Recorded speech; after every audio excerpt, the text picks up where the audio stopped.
스파르타쿠스를 소재로 한 컨텐츠가 굉장히 많죠. 스파르타쿠스는 우리나라 홍길동처럼 유명 인사입니다. 미화되고 영웅화된 부분도 굉장히 많습니다. 스파르타쿠스는 검투사 계급의 노예였습니다. 그리고 활동했던 지역은 카푸아. 카푸아는 로마에서 멀지 않은 곳에 있는 굉장히 큰 도시였고요. 이 도시에도 콜로세움 같은 큰 원형 경기장이 있었고 검투사 경기가 거의 쉬지 않고 펼쳐졌던 곳이라고 해요. 이 지역에 검투사가 많았었다는 얘기죠. 이 검투사들이 열악한 환경에 놓이면서 반란을 일으킨 거죠. 처음에는 검투사들 몇 명이서 집단 탈출을 하게 됩니다. 어디로 갔을까요? 산속으로 숨습니다. 카푸아에서 서쪽으로 가게 되면 나폴리가 나오게 되는데 그 사이에 베수비오 산이 있습니다. 당시만 해도 숲이 우거져 있었고 누구도 활화산이라고 생각하지 못했던 지역이라고 해요. 숲이 우거졌다는 것은 산적들이 활동하기 좋다는 것을 의미하죠. 스파르타쿠스 일행은 이 베수비오 산에 숲을 방패 삼아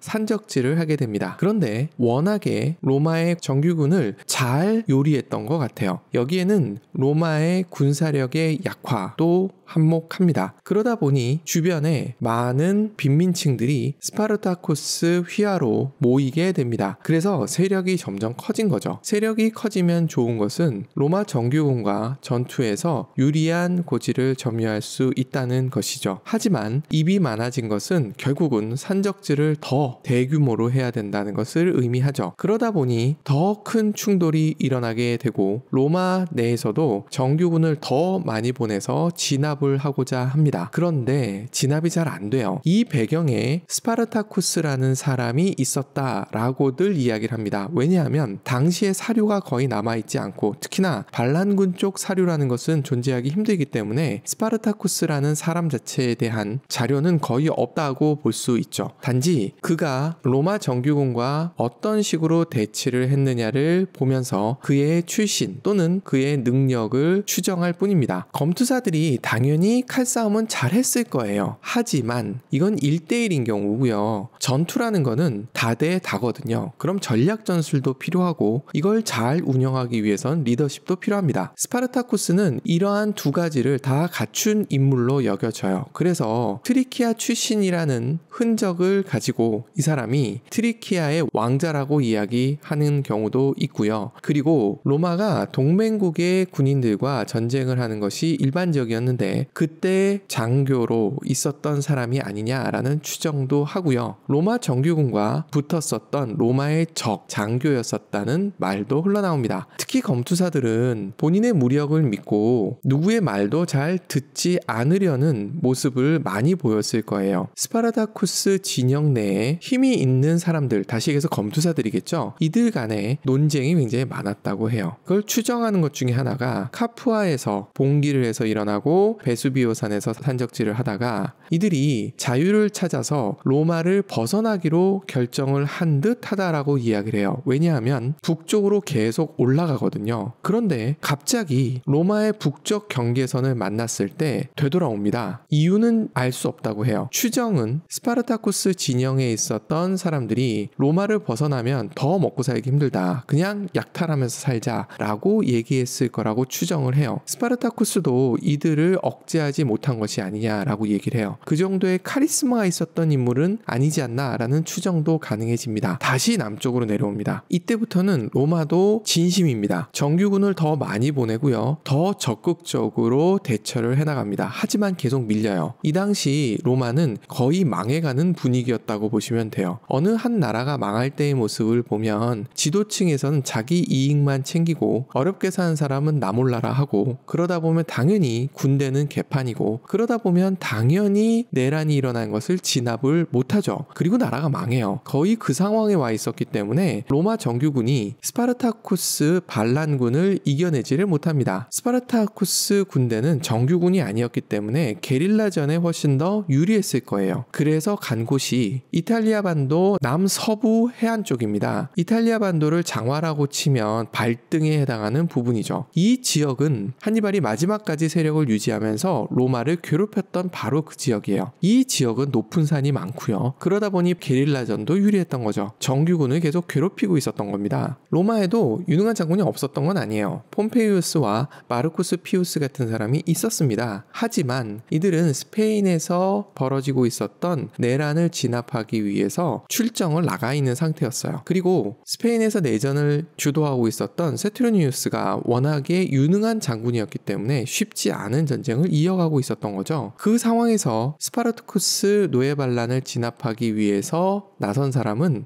법무관이었던 크라수스였어요. 이 사람은 부자이기는 하였으나 인덕 별로 없고 전술에 능했던 사람은 아니었다고 해요. 하지만 인해 전술로 밀어붙여서 결국은 스파르타쿠스 반란을 진압을 하게 됩니다. 이 마지막 전투에서 스파르타쿠스도 전사한 것으로 보인다고 해요. 시신을 끝끝내 찾지는 못했다고 하고요. 이때 생포되었던 노예들은 대부분 십자가형에 처해졌다고 해요. 로마 최고의 형벌이 십자가형이거든요. 하지만 모두 잡힌 것은 아니었고 한 5-6천 명 정도가 도망을 쳤다고 합니다. 이들이 북쪽으로 로마 국경을 넘으려고 했는데 마침 스페인에서의 반란을 진압한 폼페이우스가 돌아오는 길에 이 5-6천 명을 해결을 합니다. 그리고 전공을 폼페이우스가 독식을 하려고 해요. 물론 이 배경에는 원로원의 욕심이 있어요. 크라수스라는 또 한 명의 영웅을 만들어주기보다는 폼페이우스란 영웅 하나로 모든 걸 퉁치고 싶었던 거죠. 이렇게 해서 스파르타쿠스 노예 반란은 끝나게 됩니다. 내용은 단순하죠. 그런데 왜 그렇게 많은 사람들이 스파르타쿠스에 열광을 할까요? 최근에 넷플릭스에서도 스파르타쿠스라는 드라마가 나왔죠. 불평등한 대우를 받고 있던 노예가 자유를 위해서 봉기했다. 멋진 스토리인 거죠. 특히 인권을 중요시하는 현대사회에서 봤을 때 스파르타쿠스의 노예 반란은 아주 좋은 소재인 거죠. 노예에 대한 정의를 한번 살펴볼까 해요. 주변에 계신 분과 노예 개념을 이야기해 보십시오. 서로 다르게 이야기하고 있다는 것을 알게 됩니다. 과거에도 그랬어요. 우리가 민주정으로 추앙하는 아테네에서도 노예는 생명이 있는 도구, 말을 할 줄 아는 도구로 인식이 되었어요. 소크라테스, 아리스토텔레스 같은 철학자도 이 범위 안에서 노예를 정당한 제도라고 이야기를 합니다. 노예제도는 사유재산이라는 개념이 생긴 이후 계속되어 왔거든요. 그리고 이렇게 노예가 되는 사람들은 대부분 전쟁에서 패전한 장병들 또는 나라, 도시의 사람들입니다. 그리고 이들의 후손들인 거죠. 이들은 자신의 권리를 모두 뺏기게 되고 누군가의 소유물이 된 거죠. 그래서 도구라는 표현을 쓰게 되었었던 것 같습니다. 그리스보다 조금 뒤에 성장하기 시작한 로마. 당연히 노예가 너무 당연하던 시대였습니다. 그런데 로마에서 생각하는 노예는 그리스와는 조금 달랐어요. 자신의 운명을 스스로 결정할 수 없는 자라고 정의를 했거든요. 사람입니다. 운명을 결정할 수 없을 뿐 도구라는 느낌에서는 살짝 벗어나기 시작했어요. 현대식으로 치면 인권이 조금 더 생긴 거죠. 실제로 로마에서는 노예도 일정 재산을 모을 수 있었고 이 재산과 주인의 호의가 합쳐지면 해방 노예가 될 수 있었습니다. 이렇게 해방된 노예는 적당한 재산과 자식이 있게 되면 시민권을 받을 수 있었어요. 로마의 노예는 도구였다기보다는 신분계층의 최하층을 이루고 있었던 사람들이라고 보는 것이 좀 더 적합할지도 모르겠습니다. 이후 중세시대가 열리는데 중세시대에는 노예를 종교적인 이유로 인정하지 않았어요. 그런데 다른 종교를 갖고 있는 사람이 노예가 되는 것은 눈 감아줬다고 해요. 이러한 전통은 미국에서 흑인 노예를 다룰 때도 동일하게 사용이 됩니다. 이후 식민지 전쟁이 1차 세계대전을 불러오죠. 1차 세계대전이 끝난 다음에 국제연맹에선 노예제도를 금지해요. 그런데 노예제도가 무엇인지, 노예가 무엇인지를 정의할 필요가 있었어요. 그래서 국제연맹에서의 노예의 정의를 살펴볼 필요가 있는 것 같아요. 소유권에 관련된 권한의 일부 또는 전부가 행사되는 사람의 상태나 조건, 다시 얘기해서 내가 내게 아닌 거죠. 타인의 것이 되어 있는 존재가 노예다라고 이야기를 한 겁니다. 즉 자본주의의 개념에서 나오는 개인의 소유권하고 연결을 시켜서 이야기를 한 거예요. 이 안에도 인권은 존재하지 않습니다. 로마는 그래도 노예에게 기회가 있었어요. 하지만 모든 노예에게 기회가 있었다고 이야기할 수는 없죠. 왜냐하면 재산을 모을 수 있었고 주인으로부터 호의를 받을 수 있는 노예들 노예들만 기회가 있었던 거예요. 마지막으로 로마 시대의 노예의 직업들을 정리해 보았습니다. 주의사항은 이 직업군에 있던 사람이 모두 노예라는 뜻은 아닙니다. 주로 노예들이 있었던 직업군을 말씀드리는 거고요. 첫 번째로 가장 몸값이 비쌌던 노예는 교사입니다. 주로 그리스인들이 많았대요. 그리스, 아테네 이 지역은 학문이 먼저 발달했던 지역이었고요. 로마는 라틴어와 함께 그리스어를 공용어로 사용을 했고요. 로마 내에는 대학이 없었다고 해요. 대학은 아테네와 로도스 섬에 있었다고 합니다. 로마의 교육시장은 그리스인들이 잡고 있었던 거죠. 이들은 당연히 몸값도 비쌌고 귀족 자제들을 야단칠 수도 있었어야 돼요. 그러면 권위가 상당히 있었겠죠. 그리고 귀족들과의 교류도 많았을 거예요. 그러면 이들은 돈도 벌 수 있을 가능성이 높았고 해방될 가능성도 높았을 겁니다. 실제로 이들을 해방시켜주게 되면 귀족들 입장에서 봤을 때는 참모를 얻는 효과를 얻을 수 있죠. 그래서 교사 출신 중에는 해방 노예들이 상당히 많았다고 볼 수 있는 거죠. 두 번째는 건축가와 예술가들입니다. 로마는 아웃소싱을 굉장히 잘했던 민족이에요. 건축 예술을 그리스인들 또는 에스트리아인들 등에게 많이 위임을 했어요. 그 중엔 노예들도 상당히 많았던 거죠. 이들은 돈을 벌 수 있는 기회도 있었을 거고 로마 부유층과의 교류도 상당히 많았을 겁니다. 자연스럽게 이들도 부를 축적하고 해방될 가능성이 높았겠죠. 다음은 경영 경제활동이라고 표현을 했는데 원로원 의원들은 농사 이외에는 허용되지 않았거든요. 그러면 돈은 어떻게 벌까요? 물론 농사 지어서도 벌 수 있었겠죠. 하지만 금융업도 하고 싶을 거 아니에요? 상업도 하고 싶을 거 아니겠습니까? 이것을 담당했던 노예들이 있었던 겁니다. 역시 마찬가지로 이들은 돈을 벌 기회도 부유층과 교류할 기회도 많았죠. 당연히 이들을 해방시켜줬을 때 후에 경제인 계급으로 탄생하는 기사 계급들에게 굉장히 의미 있는 존재들이었을 거예요. 당연히 그만큼 인정을 받고 있었을 겁니다. 이들이 반란을 일으켰을까요? 그 다음에 검투사, 예능인 이런 사람들이 있습니다. 검투사도 예능인이었다고 볼 수 있는 거죠. 인기도 많았고요. 돈을 벌 수 있는 기회도 많았습니다. 그래서 1, 2차 노예전쟁에서는 이들이 보이지 않습니다. 3차에서 보이기는 하는데 카푸아에서 집단 탈출했던 검투사 노예들을 제외하고는 그다지 많은 수의 검투사들이 반란에 동참하진 않은 것으로 보여져요. 그 다음으로는 가사노동을 돕는 사람들이에요. 이들은 인간적인 대우까지는 몰라도 부유층과 늘 같이 지냈을 겁니다. 상대적으로 반란에 동참할 가능성은 떨어지는 사람들인 거죠. 가장 힘들었던 사람들이 바로 비숙련 노예들입니다. 19세기 후반, 20세기 초반 올리버 트위스트 같은 영화에서도 볼 수 있듯이 노동자들의 삶은 비참합니다. 이들은 당연히 반란을 생각할 수 있죠. 시민들 중에서도 비숙련 노동자들은 제대로 된 대우를 받기가 쉽지 않았던 거죠. 심지어 땅도 뺏겼고 노동을 하고자 해도 노예들이 많은 상황에서 임금도 제대로 받을 수 없었을 거예요. 심지어 술라가 나서서 공물법까지 없애면서 빈민구제책이 사라진 상황입니다. 이들이 기댈 곳은 어디였을까요? 결국 스파르타쿠스 노예 반란이라고 얘기하지만 사회 문제가 골마 터진 것이라고 봐야 되지 않을까요?